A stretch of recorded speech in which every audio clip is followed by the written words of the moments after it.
আপোনালোকে শুনিবলৈ গৈ আছে পলাশ কুমাৰ ৰাজবংশীৰ ৰচনা আৰু উৎপল মেধিৰ কণ্ঠৰে বিষাদৰ অভিধান। বিষাদৰ শব্দ অন্তহীন মোৰ মনৰ অভিধান।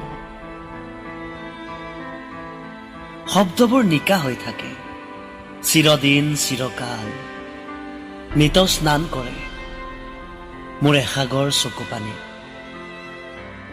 তুমিয়ে লিখিছিলা সেই অৰ্থহীন বিষাদৰ শব্দবোৰ মোৰ হৃদয়ত, আৰু সৃষ্টি কৰি থৈ গলা এখন বিষাদৰ অভিধান।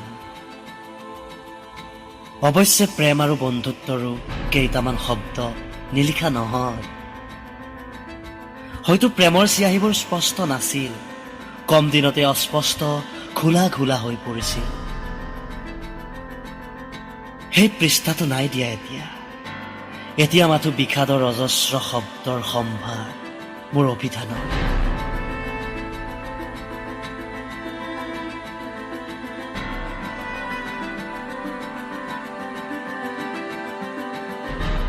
এতিয়া বিষাদ শব্দবোৰেই মোৰ প্ৰিয়, কেতিয়াবা আহিবা অভিধানখন সংশোধন কৰিবলৈ। দুটামান পৃষ্ঠা খালী আছে চাগে, পুনৰ লিখি যাবাহি কেইটামান বিষাদৰ শব্দ।